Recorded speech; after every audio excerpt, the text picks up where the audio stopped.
أشهد أن لا إله إلا الله وحده لا شريك له وأشهد أن محمدا عبده ورسوله أما بعد فأعوذ بالله من الشيطان الرجيم بسم الله الرحمن الرحيم الحمد لله رب العالمين الرحمن الرحيم مالك يوم الدين إياك نعبد وإياك نستعين اهدنا الصراط المستقيم صراط الذين أنعمت عليهم غير المغضوب عليهم ولا الضالين 聖なる預言者サッララルサラムの時代に起きる様々な遠征について話していました。本日はクルズビン・ジャーベルの遠征について話したいと思います。この遠征はヒジュラ歴6年のシャワールの月に発生しました。オラーンの方向にですね。セイビン勢の遠征であったという説もありますが、ほとんどの歴史家たちはクルズビン・ジャーベルの遠征であったと述べ、別の説ではジャビール・ビン・アブドゥラという説もあります。しかし、この説は否定されています。ジャリール・ビン・アブドゥラはこの遠征の4年後にムスリムになったと証明されています。この遠征が発生した背景は、聖なる預言者サッララルサラムのもとに何人かがやってきて、ハズレット・アナスからの弟子書によりますと、8人のウクルとオレーナという部族からやってきました。イブネ・ジェリール・アブ・ウワナという歴史家たちは、4人がウレイナ、3人がウクライナ、そしてもう1人はどの部族にも属さない人であり、彼らの家系も知られています。彼らは聖なる預言者のもとに来て、そしてイスラムについて議論を交わしました。そして別の伝承によりますと、彼らは入信したとも記されています。そして彼らはその時病気でした。アブ・アワナによりますと、彼らは非常に弱っており、そして顔色も黄ばんでおり、そして腹も膨れ上がっていました。そして彼らはこう述べます。聖なる預言者よ。私たちに保護を与えてください。そして私たちに食料を与えください。彼らはマシドナブギの敷地に泊まっていましたが、彼らが、また体調が回復すると、メディナの水が合わず、つまり空腹をしのぐことはもうでき、体調も回復しましたが、メディナ、つまり、市街地の、空気が合わなかったようで、また体調を崩したのです。そして再び、体調を崩しました。つまり空腹はなくなりましたが、他の、病を患ったのです。また別の伝承によりますと、この時期メディナには、疫病ペサームという疫病が広まり、バルサーンは、精神的に害を与え、様々な障害をもたらす病です。彼らによりますと、この疫病が広がっている場合、そしてメディナの水が合わないため、私たちはその広い、放牧地帯に行きたいと、私たちは、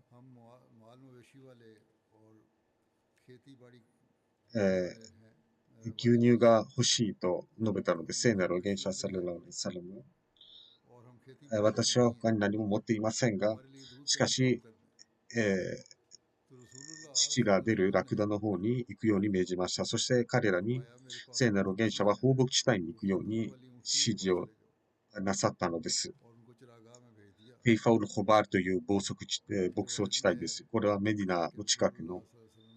牧草地帯であります。この伝承から、わかることは彼らはしばらくメディナに留まった後、またメディナを後にしたということです。そしてラクダの乳も飲んで、体調が再び回復しました。また別の伝承によりますと、聖なる元者サララサランは、彼らにそのラクダのところに行って、その乳を飲んで体調を回復するようにと指示出す。そのようにして彼らは体調が回復すると、そして再び、体が強くなるけど、膨れ上がった腹がまた元の状態に戻ると、彼らはイスラムを帰教して、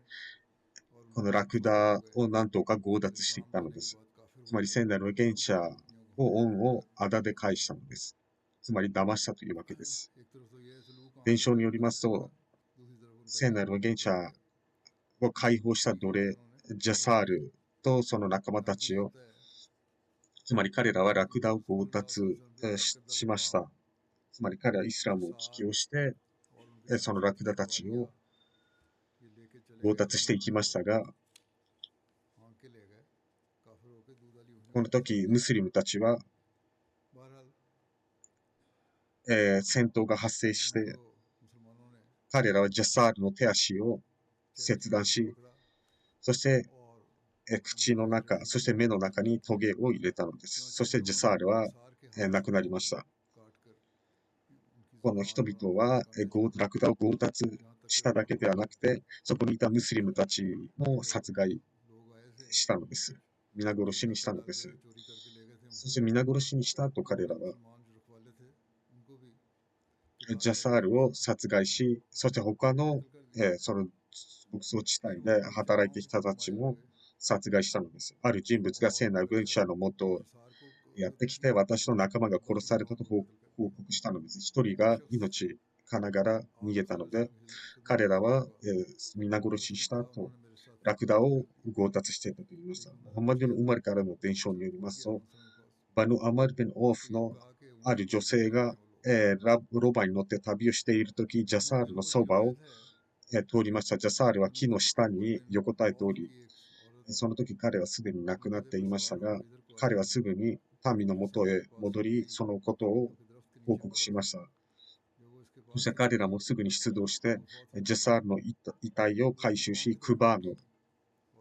にやってきたのです。サヒムスリムからの伝承によりますと、聖なる元者のもとにアンサールの20人の教人がおり、聖なる元者は彼らを派遣して、また別の伝承によりますと、聖なる元者サラサラは、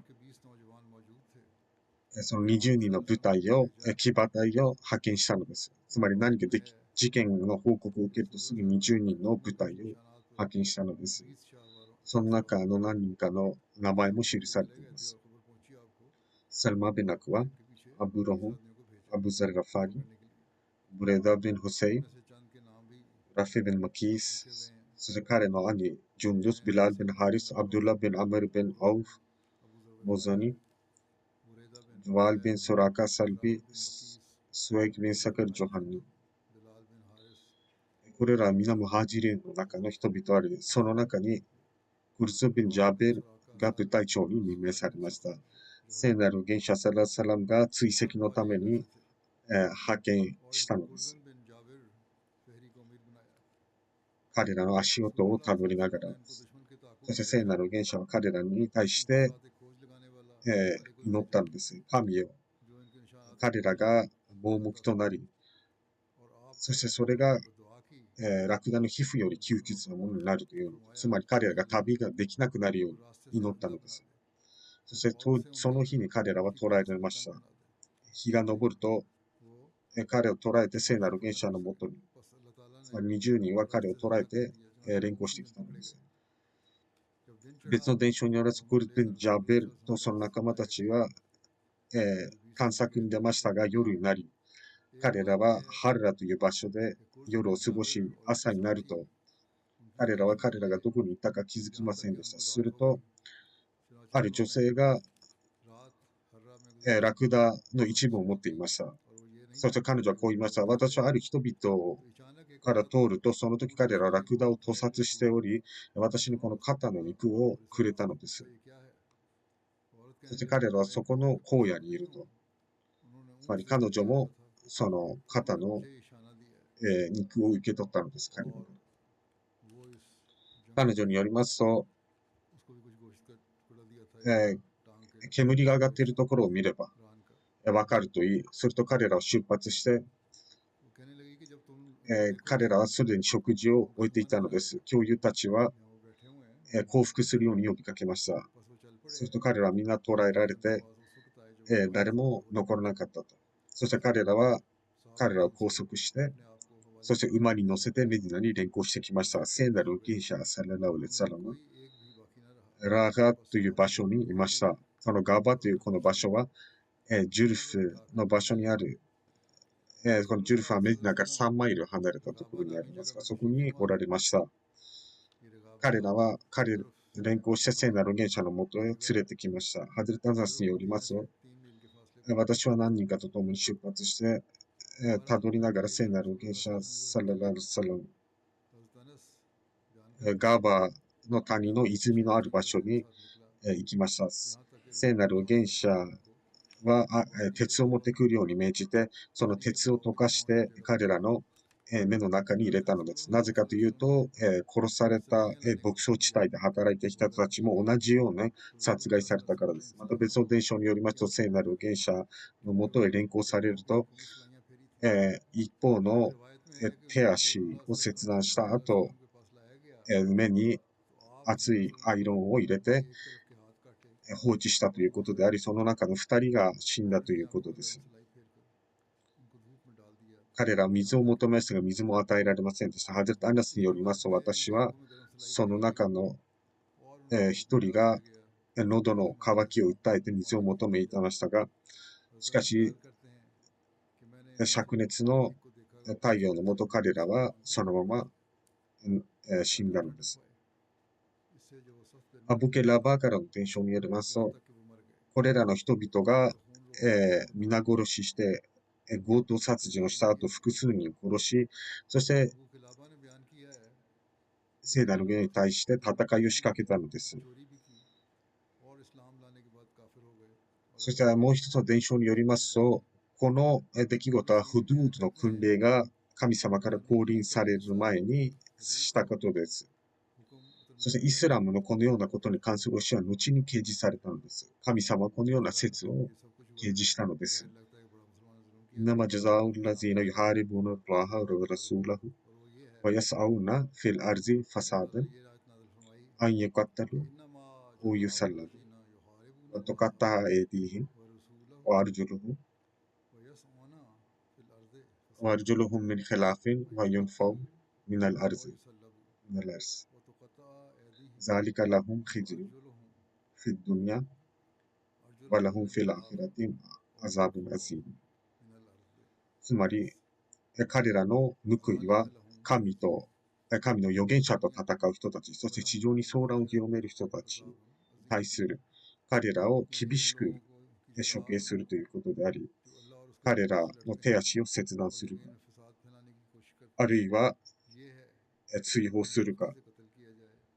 या दार पर चढ़ाया こ जाए れは या उनके हाथ 現世におい पाँव て बांध 彼ら कर にとって ज़ब्त 屈 किए 辱 जाएं 的なものであり、 या 来 उन्हें 世 बेइज्जत では कर दिया もっと जाए 大きな災い या が待ち उनके लिए 構えて दुनिया い में ると。 जिल्लत और 聖 रसवाई なる है 預言者サルラルサランは、 ये उनके लिए その दुनिया में 後、 जिल्लत और रसवाई का सामान है 誰の舌を切っ और たりとか、 आखिरत 目 में にアイロン、 उनके 鉄 लिए を入れ बड़ा たり अज़ाब とか、手足を切断するような जब 罰は一 रसूलुल्लाह 切 सल्लल्लाहु अलैहि वसल्लम ने 加えませんでした。 इसके बाद किसी की आंख में सलाई न そしてこ फेरी れか ना ら、 किसी को その गोली 後、 काटी और ना 派 किसी 遣 को された अपने 様 हाथ 々 से な部 गज़ब 隊 की सज़ा दी や戦 और 争に उसके おい बाद भी て、 सख्त 絶対に遺 ज़बरदस्ती 体を शुरू 傷 हुई つけてはならないと命じたのです。 उनको मुसला से モハンマド・ビン・ウマル・バ पीटा クディ、そしてイブネ・サード और からの इसके 伝 बाद 承に उस よりますと、 दरवाजे से 15頭の सदक़े ラ की クダ गोली मारते が थे 強奪された और という मुसले こ से とで वारते した。 थे मोहम्मद と बिन りあえ अमर ず、 वाकदी これが और इब्न साद बयान करते हैं 敵がまず कि ムスリ अल्लाह ムに ने 対して इसे 様 वाक़या 々な फैसला ことを कर した दिया ので、彼らがしたことと同じような बहरहाल 形で報復したということです ये が、後に दुश्मनों का イスラムの ने किया この था ようなこと मुसलमानों に के 関 साथ する教えが इसलिए उनका बदला उनसे लिया गया 掲示された उन्होंने の किया で、 था そ इसी れ以後は वाक़े 決 के して बाद 敵に対してもこの सही ような बुखारी 仕打ちをされることはなかったのです。के も मुताबिक ちろん人々の中 मैंने には、 कभी なぜこのよう किसी な से ひどい जुल्म 報 नहीं किया 復を敵に対してしたのかと非難する人 तो もい जो ます。 इसका है लेकिन इसका कुछ それ तफसीली に対し जवाब て、ハズル・ミルザ・バシールさんは、कि क्यों シーラット・ハットムン・ ज़िल デ・ビーンという मुनासिब 著 के 書において आज़मा このように記述しています。ムスリムといって、その日々、当時のこの日々というのは非常に危険なものであり、クライ氏族とユダヤ人が扇動したことにより、アラブ中がムスリムを敵対視しており、四面楚歌の状態にあったのです。そしてまた新しいポロシーのもと、メディナに総攻撃を仕掛けるというよりかは、様々な方法でイスラムに危害を加えることにしたのです。そしてこのような裏切り、そして野蛮性というものは、アラブの諸部族の特性の一つであったので、彼らは様々な形でその危害を加えていたのです。ですから、この起きた事件も、このことがあったせいで起きたのです。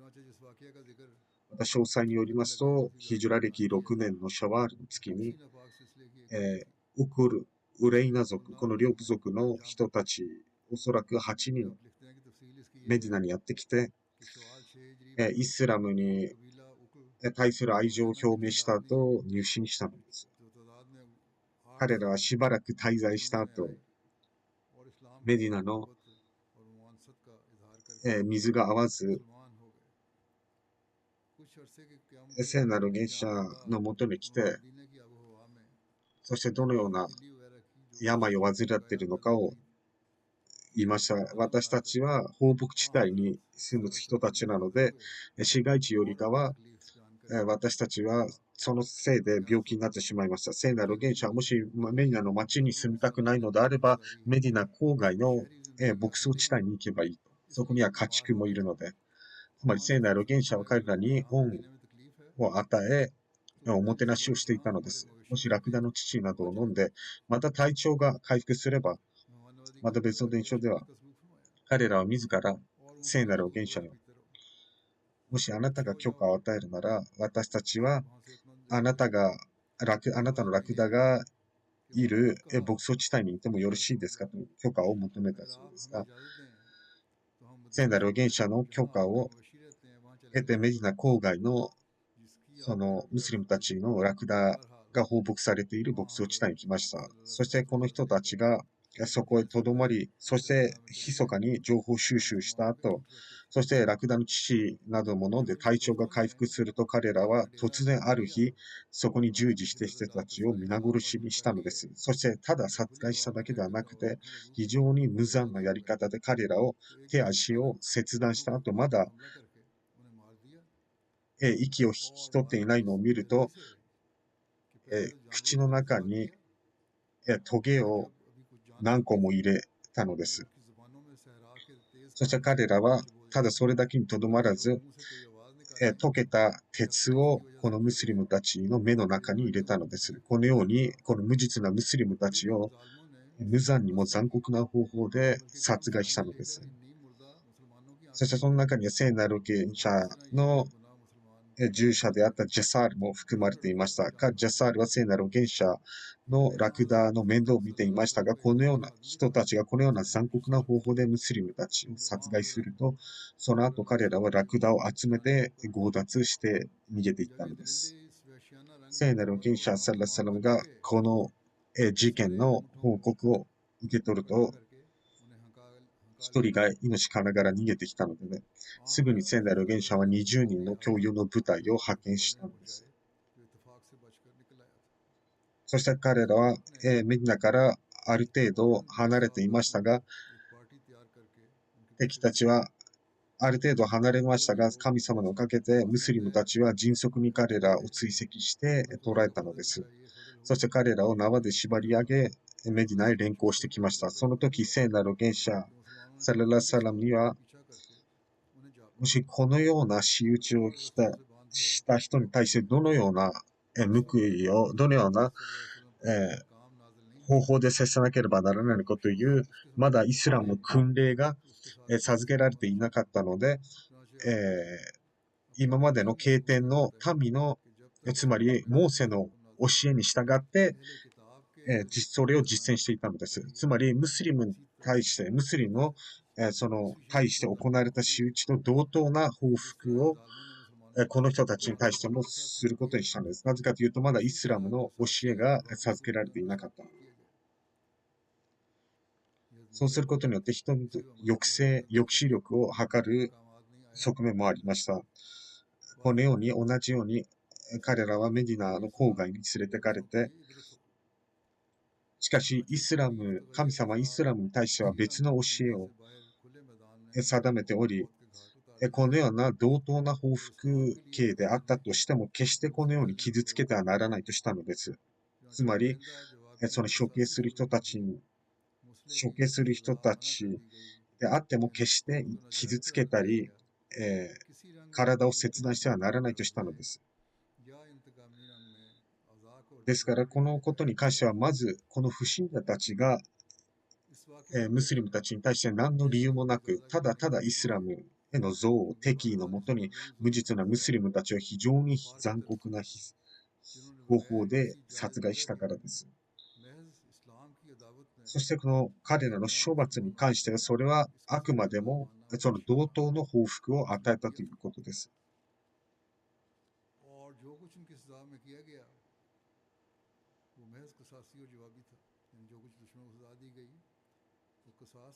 そしてその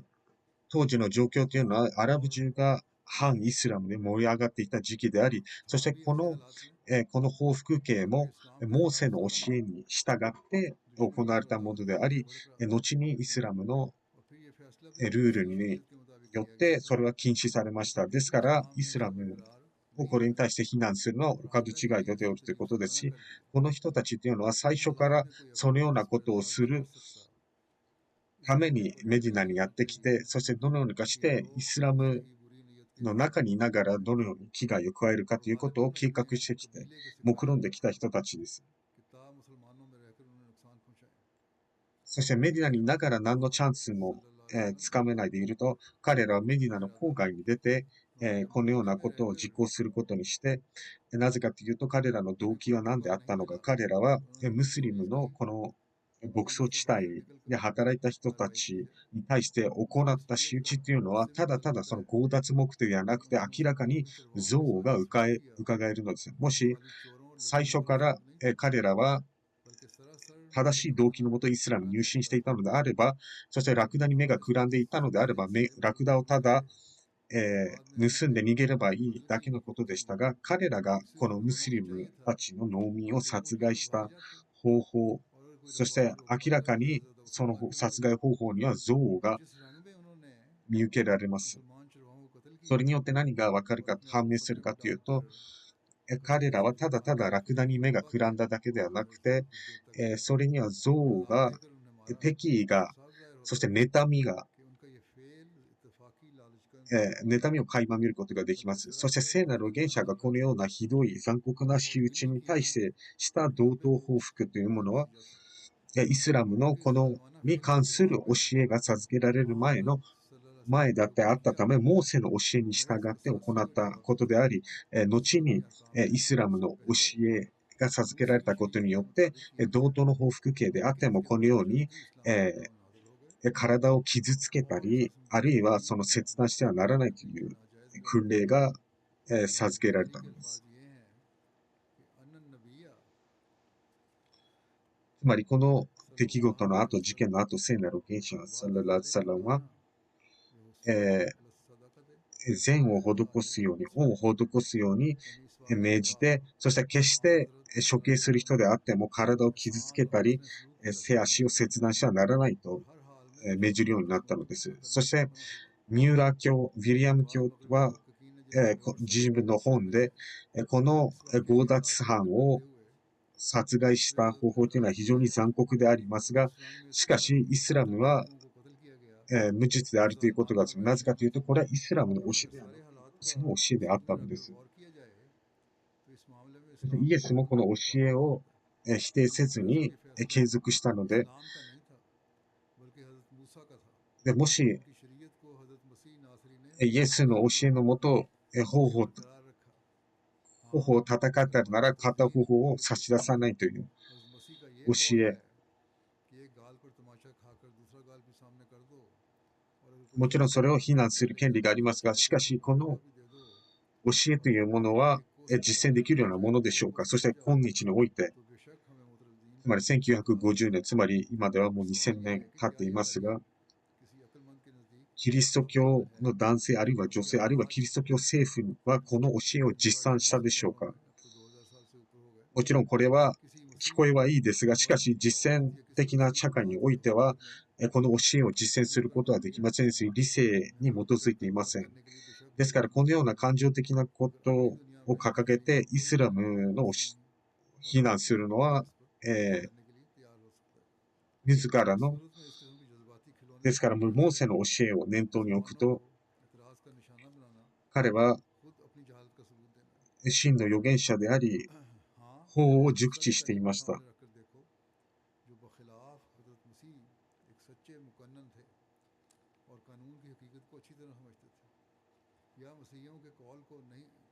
つまり、その実践的な面においてイスラムの教えを否定することはできます。なぜかというと、イスラム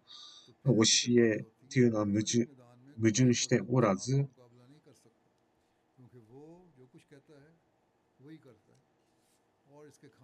つまり、決して非難できるようなことではありません。イスラムの教えはそのままであり、モーセの教えのように何があっても報復することを命ず、そして何があっても、同等な報復をするようにとも説かず、あるいはイエスの教えのように、何があっても罰してはいけないということも説きません。もし、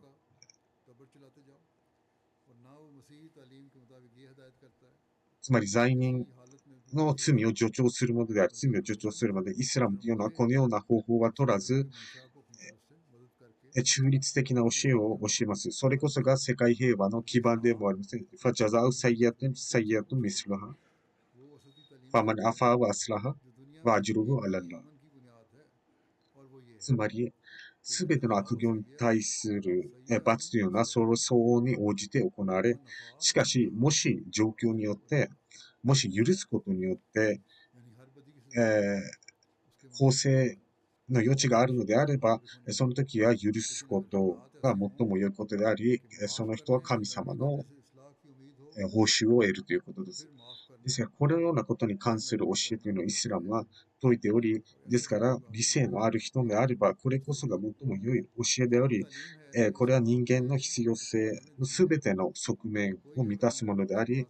そして罰することにおいても、それ相応の罰、その、ノリを超えてはならないと。そして、体を傷つけたりだとか、してはならないということも命じたのです。しかし、それに関して、キリスト教はイエスのこの教えがあるにもかかわらず、しかし彼らが今まで敵に対して行った行為、そして彼らが今まで行った、あるいは行っている犯罪行為というのは、歴史が証明しています。彼らが何をしなかったでしょうか。そしてもう一つのガズワについて話したいと思います。それはズイカルと呼ばれている遠征についてです。歴史家たちはこれを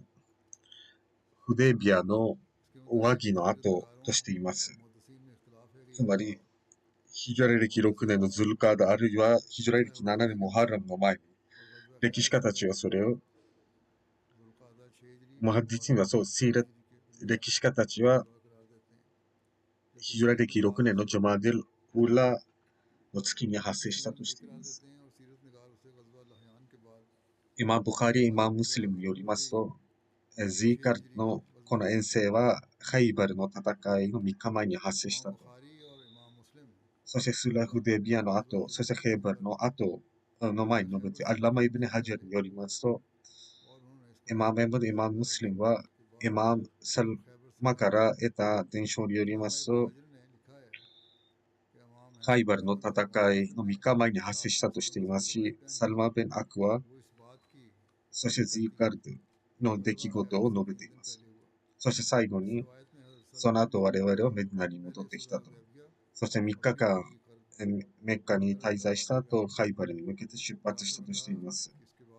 ラマ・イブネ・サーの歴史家たちは、ズィーカルの戦いはヒジュラ歴6年、スロフデビアの前に発生したとしています。ハズ・ミルザ・バシール・マサオこれについてこのように述べています。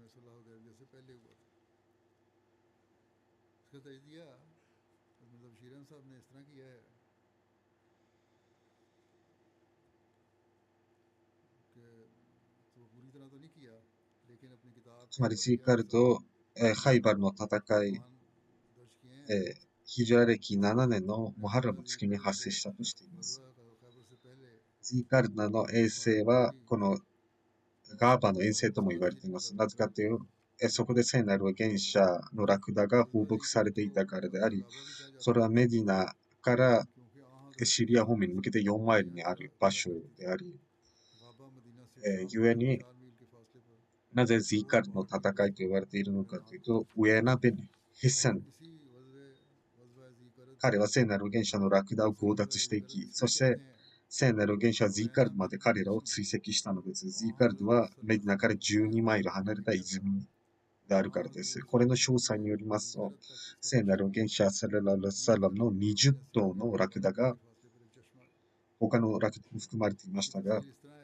メディナからハイバル地方に向けての、バイダーという、牧草地帯で放牧されていましたが、そのガーバに連れてこられたんです。ある一人の従者が乳を絞って毎日持ってきていましたが、ガトファン族とともにヒッサン、このウエーナが攻撃を仕掛け、40人の強盗と一緒に攻撃を仕掛け、そのラクダたちを強奪していったのです。ウエーナ、この攻撃の最中、敵対者はアブザルの息子であった人物を殺害したのです。そしてアブザルの妻を誘拐していったのです。そしてアブザルの、息子の嫁は逃げることに成功した。ウェーナ・ベン・ヒッサンは誰であったかと言いますと、彼は塹壕の戦いにおいて彼らある部族のリーダーであり、そしてメディナを攻撃したとき、メディナに総攻撃をこの塹壕の戦いでしたときに、その中の一つの部隊の隊長がウエナでありました。メッカ征服の後、彼はイスラムに入信したという説もあり、その前にイスラムに入信したという説もあります。そしてフネインとタイフの戦いにも参戦したということですが、聖なる原者は、そのタミーム族に対する遠征に50人の部隊を託して派遣したので、その中にアンサーリや、モハジリの共有は含まれているので、バヌタミーム族は、聖なる原者の、徴収係を拘束したと。そして彼もそれらに交わってしまい、レイルがそのエセ預言者の宣言をすると、彼は彼らに含まれ、まずムスリムにあり、そしてまた帰郷したのです。しかし、後にハズレタ・ブバカルのもとへ行くと、彼は恐れて、ハズレタ・ブバカルは彼を許したのです。すると彼は再びイスラムに入信したのです。つまり彼の信仰は常に山あり谷ありだったということです。伝承によりますと、聖なる原者はアブゼル・ガファリという教諭に対してガーバーに行ってはならないと命じました。しかし、聖なる原者の警告にもかかわらず、アブゼル・ガファリはガーバーの方へ行ったのです。詳細によりますと、ウエイナの攻撃の前に、アブザルは聖なる原者にこの牧草地帯に行く許可を求めました。聖なる原者は、私は敵が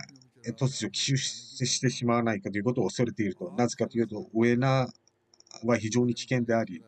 そしてその牧草地帯も彼らがいる方向にあるので、アブザルが強調すると、私はあなたの息子が殺されて妻が拘束されるのではないかと恐れています。アブザルがファンによりますと、私は非常に驚いています。聖なる原者サラサラムが、私は危険を感じていると何度も言っているのに、私はなぜか何度も強調したのです。生きたいと。そして聖なる預言者がおっしゃった通りのことが起きたのです。私は家におり、そして聖なる預言者のラクダは、しっかりとラクダたちには食料を与えて、乳も絞った後でした。私たちが眠っていると夜の時、ウエナは40人の部隊を率いてそこを攻撃したのです。彼ら声をかけると私の息子が外に出て、その息子は殺害されました。これに関して、ハズレット・サルマ・ビン・アクワの追跡に関する出来事も述べられている。ブハーリによりますと、アブ・サルマ・ビン・アクワによりますと、私はファジャルの礼拝のアザーンの前に出発して、そして聖なる預言者、サレラルサラムのラクダ・ズィーカラという場所にいましたが、そのためには聖なる預言者の従者のラワーもいました。ハゼツ・サルマンによりますと、アブドゥレマン・ビン・オフの息子に会い、聖なる預言者サラサラムのラクダが、強奪されたという知らせを聞いておりました。私は誰が強奪したんですかと。それはガットファン族です。答えました。ハゼツ・サルマンはこう言いました。私は3回大きな声で、ヤーサバーハカ、つまりこれは警告するときに使う、危険を警告するときに機会があります。私はそれで大声でそのことをメディナの人に知らせました。そしてラバーを聖なる預言者に報告するように向かわせて、そして私はすぐに前進して、その強盗団まで到着し、彼らはラクダに水を飲ませていました。私は矢を放ち、そして私は矢を得意だったので、私はイブネ・アクワディ、あなた方を滅ぼすと、つまり彼は一人で彼らに立ち向かっていったのです。そして彼は何声も私は木の中に茂みに隠れた矢を放ち、そして谷が来ると、私は山の上に登り、投石をしていました。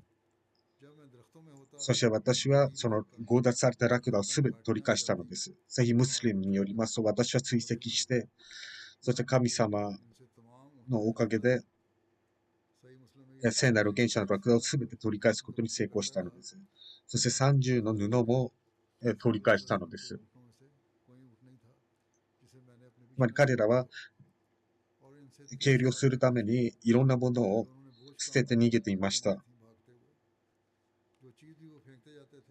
私はずっと追跡を続け、投石をして、つまり一人でずっと戦い続けたのです。歴史によりますと、すべてのラクダは奪還されなかったという説もあります。一方では聖なる原始サラムがこの事件の報告を受け取ると、非常に非常事態宣言がなされて、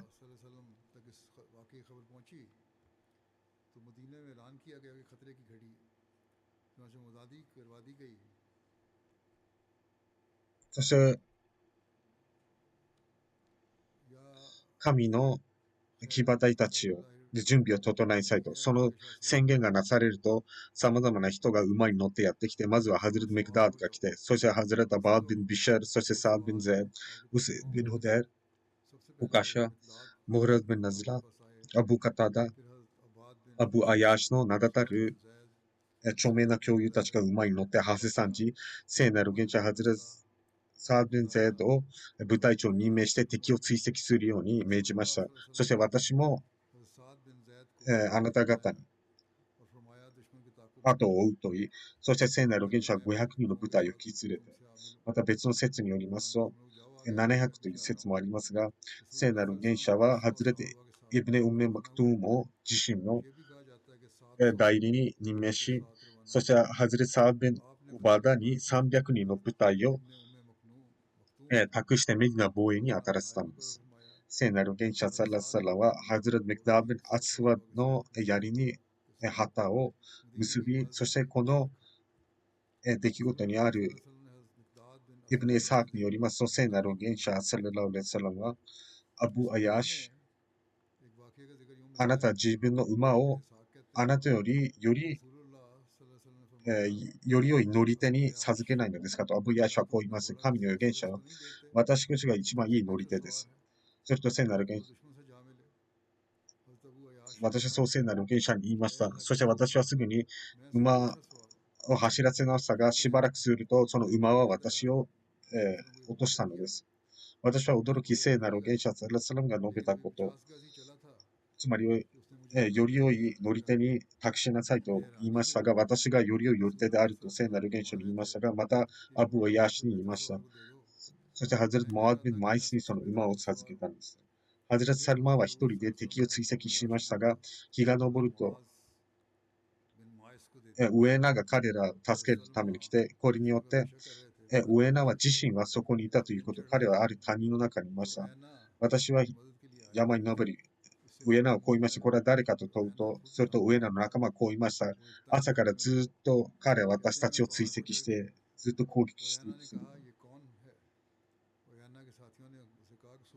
彼は私たちのすべてを奪いましたと。ウエナはこう言いました。もし、つまり彼の後ろに、つまり彼も非常に狡猾で、ずる賢かったのも絶対に彼の後ろに大部隊がもう追跡してくれると。すると上名は自分の仲間に命じて、4人が私の方へ来て、そして山の上に登ってきました。私はこう言いました。あなたは私が誰であるのか知っているのかと。あなたは誰であるか。私はイブネ・アクワであると。聖なるゲイシャ・サララ・サラムに尊厳を与えたその存在に誓って、あなた方は私を捉えることはできず、そして私が追跡すれば私から逃れることはできないと。その中の一人はこう言いました。私もそう思いますと。そして彼らはそれを除いて、立ち去ったのです。ハズレツ・サルマンによりますと、私はその場所にとどまり、聖なる原始アサラツラの騎馬隊が、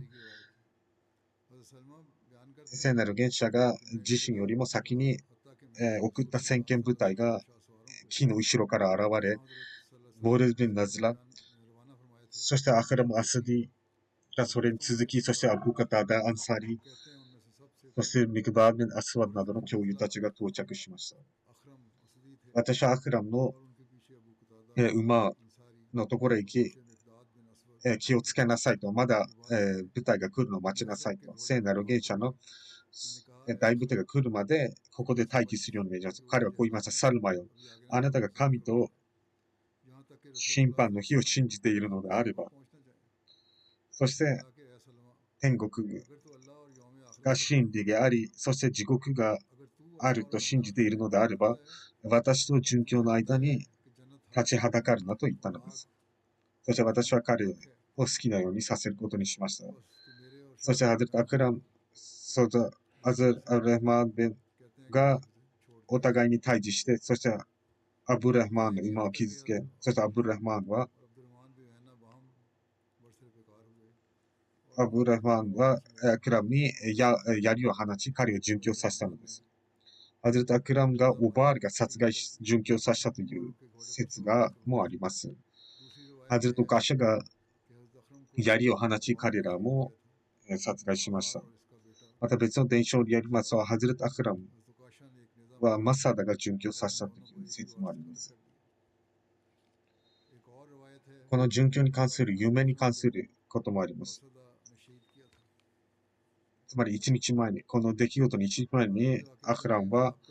天の扉が私のために開かれて、そして私は天に登っていくと。そして7つ目の天に到着したと、スラトル・モンタハまで行ったということです。そしてこれこそがあなたの望んでいるところであり、私はハズレット・ブバカルに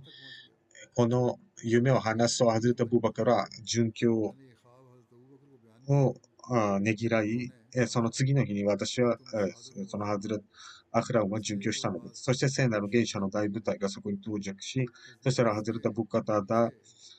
がアブドゥレマンビン・オエナス戦い、彼らは矢をお互い放ち合い、そして、ハゼタ・ブカタダは彼を殺害しました。そして彼の馬に自ら乗ったのです。ハゼタ・ブカタダがマサダ・ファザーリと対決したという説もあります。ハゼタ・ブカタダはある伝承によりますと、この敵がこのように強奪していたという法を受け取ると、聖なる原者は教諭たちと共に出陣して、そしてズバーブという場所にいました。これはオードの山の近くにある小さな山です。彼ら聖なる現象のもとへやってくると聖なるこう言いました。アブカタダよ。前へ進めなさい。神があなたを助けます。ハズレアブカタダはこう言います。私は出発して、もう一人私と共に一人いました。私たちは敵がいた場所に到達し、カタダどう考えますかと。私たちは彼らと、それと仲間がこう言いました。私たちは彼らと戦うことができますよ。すると彼はこう言います。私は聖なる元者がお越しになるのを待てというのかと。つまり大部隊が来てから私たちは攻撃をするべきなのかと言っているのかと。しかし、アブクタダはこう言います。私は、逆方向から攻撃し、私は別の方向から攻撃するというこの二人は、敵に攻撃を始めました。敵は彼らに矢を放ちと、彼の額に一つの矢が直撃しました。アズルタ・ブカタダによりますと、私はその矢を引き抜き、そして私は前へ進み、すると一つの牙が、鎧を着た騎馬兵がやってきて、彼は私を認知し、私は彼を認知しませんと。彼はこう言いました。アブカタだよ。どうやら神が私たちを引き合わせたようだと。つまり彼は兜を取り離すと、彼はマッサダ・ファザリであったのです。あなたは何を好みますか？剣で戦いますか？それとも槍で戦いますか？それとも格闘しますかと。すると彼はこう言います。あなたが望むようにしなさいと。すると彼はこう言います。では格闘しようと。そして彼は馬から降りてきて、そして私も馬から降り、私は自分の武器も置いて、そして彼も同じようにしました。そして私たちは格闘を始める。そして神は私に勝利を与えたのです。私は彼の上に乗り、そして剣を引き抜こうとしました。私たちは2つの部隊の真ん中におり、そして誰からも攻撃を受ける可能性がありました。私の頭に何か当たりましたが、私はお互い戦いながらその武器まで到達し、私は手を伸ばして彼の武器を取り上げ、そしてそれを見ると彼はこう言いました。アブクタだよ。私を慈悲をください。彼はこう言いました。いや、もう遅いと。そして彼を殺害したのです。そして布で彼を包み、そして彼の鎧を取り上げて武器も取り上げました。そして彼の馬に乗り、なぜかというと私たちが戦っていた時、私の馬が逃げていたからです。私は素早く前進し、そしてマサーダの追い到達して、彼には17人の騎馬兵がいましたが、彼らにとどまるように命じて、私が近くに来ると、私は彼らに攻撃を加え、そしてマサーダの追いに槍を放ち、殺害し、すると彼らは敗走していきました。そして、ラクダを取り返したのです。